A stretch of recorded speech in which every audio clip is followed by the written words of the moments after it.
Halo semua Sobat Garuda, kembali lagi bersama gua. Hari ini gua ingin membahas terkait dengan pemecatan Coach Sintayong dan kontroversinya. Tapi sebelumnya gue ingin mengucapkan terima kasih atas segala respon, baik itu positif atau masukan dan kritikan yang ada di Instagram gua terkait dengan postingan gua tentang Coach Sintayong.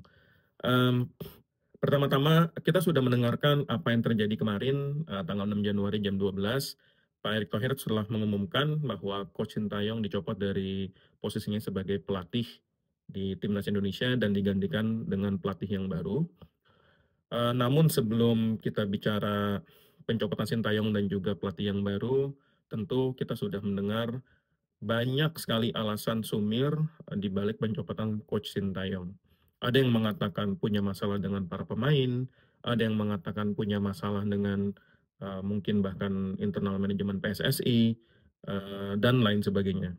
Gua nggak tahu mana yang benar karena gue tidak bisa mengklaim kebenarannya, tapi gua di sini akan membahas tentang kepelatihan dari sisi gua sebagai pelatih dan juga apa yang common sense dalam dunia kepelatihan. Apa yang terjadi dengan Coach Sintayong, setidaknya ada dua alasan yang Erick Thohir sampaikan, yaitu yang pertama itu adalah masalah komunikasi, dan juga yang kedua itu adalah masalah leadership. Jadi, sebagai seorang pelatih, dimanapun, memang penting untuk memiliki leadership yang kuat dan komunikasi yang baik. Karena hubungan pelatih itu tidak hanya antara lu dengan pemain, tapi adalah lu dengan pemain, lu dengan staf kepelatihan, lu dengan para klub, manajemen klub, lu dengan supporter. Jadi banyak stakeholdernya yang mengatribut terhadap seorang pelatih. Jadi nggak gampang menjadi sebagai seorang pelatih, terutama ada di posisi sebagai seorang pelatih timnas. Ya, banyak stakeholder yang harus kita jaga komunikasinya. Nah, dalam hal ini, gua nggak tahu apa yang melatar belakangi pemecatan Coach Sintayong secara utuh. Kalau misalnya kita tarik beberapa kisah, misalnya pelatih Inggris, contohnya Sven-Goran Eriksson. Sven-Goran Eriksson itu dipecat itu karena dia tidak bisa memenuhi ekspektasi kuantitatif. Dia punya target, dia tembus semifinal Piala Dunia, dia nggak bisa. Bahkan Euro pun dia tidak bisa tembus sampai ke perempat final. Dan dia akhirnya dicopot, ya. Lalu digantikan oleh Steve McLaren, nggak lama itu, lalu kemudian digantikan oleh Fabio Capello. Fabio Capello dicopot itu dikarenakan dia diintervensi oleh Federasi FA England pada waktu itu, yang mana FA mencopot ban kapten John Terry, dan itu yang membuat Fabio Capello marah. Kalau kita kembali pada yang pertama, itu adalah target parameter yang terukur. Sebenarnya apa sih target parameter terukur dari Coach Sintayong? Apakah Piala AFF, apakah Piala Asia, ataukah Piala Dunia? Tapi yang gue tahu, Coach ST itu sudah berhasil membuat kita tembus Piala Asia.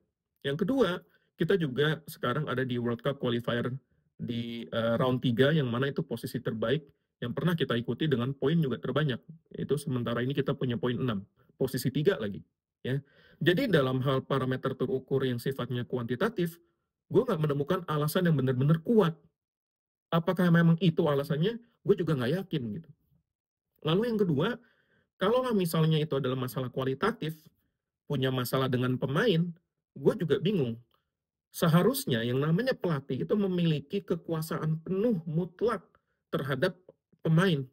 Mau itu strateginya seperti apa, siapa yang bermain, bagaimana, itu kekuasaan mutlak ada di pelatih. Dan tidak bisa diintervensi. Dan tidak boleh diintervensi. Dan buktinya saat ini kita masih peringkat 3 di Piala World Cup Qualifier. Ya. Jadi di World Cup Qualifier kita Piala 3, harusnya kalau memang ada masalah dengan pemain secara mayor, secara umum gitu, harusnya kualitas kita tidak seiring dengan apa yang ada di papan klasmen saat ini. Tapi ternyata tidak. Jadi gue bingung, masalahnya apa? Kecuali dia punya masalah dengan manajemen PSSI. Nah, ini hal yang berbeda. Tapi kalau misalnya punya masalah manajemen dengan PSSI, itu kira-kira apa yang jadi masalah gitu? Apakah memang manajemen PSSI-nya ada yang berisik, atau ada yang mencoba mengintervensi, atau ada yang mencoba untuk protes berlebihan? Nah, ini gue nggak tahu apa. Tapi yang jelas, apa yang gue lihat di klasmen sementara, baik itu target secara terukur, dan juga hubungan dengan pemain, ya baik-baik aja begitu. Meskipun gue nggak tahu secara pasti. Tapi kalau misalnya ada masalah, semua pelatih pasti punya masalah dengan pemain. Pasti ada pemain yang tidak suka dengan pelatih. Itu pasti. Kenapa? Kita punya pemain lebih banyak daripada orang yang harus bermain di lapangan. Hanya ada 11 orang yang boleh bermain di lapangan. Selebihnya ada cadangan. Adapun cadangan tersebut tidak semuanya terpakai. Jadi tentunya pasti ada yang kecewa dan sebagainya. Tapi itu kan hal yang lumrah dalam dunia sepak bola gitu. Apakah karena itu kemudian akhirnya harus dicopot? Berarti pemainnya yang nggak profesional, bukan pelatihnya. Nah, jika memang alasannya itu adalah karena Piala AFF kemarin nggak tembus, ya ngomong dong PSSI. Ya bilang aja dengan terbuka dan jujur, ya karena Piala AFF kemarin kita gagal menembus ke babak berikutnya, maka Sintayong kita copot. Ngomong, kalau memang itu yang menjadi alasan. Tapi kalau kita bicara komunikasi atau leadership itu terlalu absurd gitu. Menurut gua, kita harus belajar transparan dan memang ngomong apa adanya. Jadi mencopot Sintayong itu tidak masalah, selama alasannya itu benar. Tapi kalau alasannya ini absurd, menurut gue itu menjadi kontroversial. Seperti sekarang ini. Dan boleh mencopot Sintayong dan itu dibenarkan jika memang pelatihnya berikutnya itu memang lebih baik dari Sintayong atau setidaknya sama. Karena tidak gampang untuk mencari pelatih yang bagus gitu. Nah, sekarang kalau menurut pendapat gua, apakah pencopotan Sintayong itu sudah tepat atau tidak? Menurut gua itu kontroversial dan tepat atau tidaknya kita akan menunggu siapa yang akan mengganti berikutnya. Tapi jika asumsinya itu adalah Patrick Kluivert, maka mencopot Sintayong itu adalah salah. Menurut gue sebagai seorang fans sepak bola dan menurut gue sebagai pelatih yang pernah juga diganti ya dan pernah menggantikan orang juga, jadi menurut gue ini tidak semudah seperti apa yang kita lihat gitu. Dan mencopot Sintayong ke Patrick Kluivert menurut gue menjadi suatu kemunduran ya. Yang kedua, sekarang kalau kita bahas masalah uh, Patrick Kluivert atau siapapun yang akan menggantikan Sven-Goran Eriksson, dia ditunjuk oleh FA Inggris karena dia memenangi 18 piala di klub. 18 piala. Fabio Capello ditunjuk menjadi pelatih Inggris karena dia pernah memenangi beberapa piala di beberapa negara. Baik itu di Serie A maupun di Real Madrid pada waktu itu. Kalau orang udah bisa menang piala di Serie A dan Real Madrid, kira-kira kualitasnya seperti apa? Apakah kita bilang bahwa oh Pep Guardiola atau Carlo Ancelotti itu jelek? Kan nggak mungkin kita bilang gitu, karena itu sudah tervalidasi oleh liga yang luar biasa sulit. Tapi kenapa Sven-Goran Eriksson akhirnya copot? Itu karena dia tidak sesuai dengan ekspektasi terukur. Begitu juga dengan Fabio Capello karena dia diintervensi. Nah sekarang siapa kira-kira yang bisa menggantikan pelatih Sintayong? Jadi sebenarnya nggak apa-apa kalau mau dicopot-copot aja. Tapi harus ada justifikasi yang kuat. Kalau seandainya ini kita pakai Patrick Kluivert, asumsi lah ya, anggap saja asumsinya benar bahwa Patrick Kluivert itu adalah pengganti Sintayong. Satu, bagaimana track record dia? Apakah benar-benar Patrick Kluivert ini pernah memenangi piala-piala major di negara-negara tertentu? Tidak. Dia pernah menukangi beberapa tim, kebanyakan itu adalah youth. Kita tahulah youth itu berbeda dengan timnas. Tekanannya pun berbeda. Anda boleh tanya Coach Nova, Anda boleh tanya Coach Indra, bagaimana menukangi coach youth sama dengan timnas? Sama? Tidak. Berbeda. Ya. Tuntutannya pun berbeda, tidak sama. Yang kedua, dia pernah menukangi Kamerun, Kurakau, dan juga di Turki Adana Demirspor kalau tidak salah. Ya. Di Kurakau atau di Kamerun juga tidak memiliki prestasi yang menggembirakan. Bahkan tidak sampai setahun sudah dicopot. Begitu juga di Liga Turki Super League di Adana Demirspor, kita juga tidak banyak mendengar kiprahnya Patrick Kluivert. Bola itu bicara tentang probabilitas. Tidak sepenuhnya bola itu eksakta dan tidak sepenuhnya bola itu sosial. Kita juga bisa berandai-andai seandainya timnas Indonesia melawan Chelsea, kira-kira siapa yang menang? Ya kan nggak mungkin kita bilang timnas Indonesia. Meskipun itu ada peluang. Arsenal melawan timnas Indonesia, kira-kira siapa yang akan menang? Mungkin orang bilang ya pasti Arsenal lah. Ya, Mungkin 90% peluangnya Arsenal, kecuali dia memainkan tim akademinya melawan timnas Indonesia, bisa jadi menang. Jadi semua kan probabilitas. Makanya di sepak bola itu ada tim analis, tidak hanya menganalisis para pemain kita, tapi kita juga bisa menganalisis tim lawan, pemainnya seperti apa, gayanya seperti apa, dan sebagainya. Nah sekarang, karena bola itu adalah probabilitas, kita juga harus menghitung peluangnya. Apakah Patrick Kluivert ini mampu membawa timnas Indonesia lolos ke Piala Dunia? Harapan kita semua tentunya mampu. Masa kita bilang enggak? Ya jangan karena dia Patrick Kluivert terus kita bilang enggak. Kita kecewa kenapa milihnya Patrick Kluivert. Misalnya memang ini Patrick Kluivert. Ya. Rata-rata menang dia cuma 42%, 44%. Ya. Kalau kita ngelihat pelatih Brasil, rata-rata kemenangan pelatih Brasil itu sampai dengan 66%. Ya, dari total game yang dimainkan. Begitu juga pelatih Inggris, 61, 59%. Jadi betul-betul winning rate itu tinggi sekali gitu. Ya.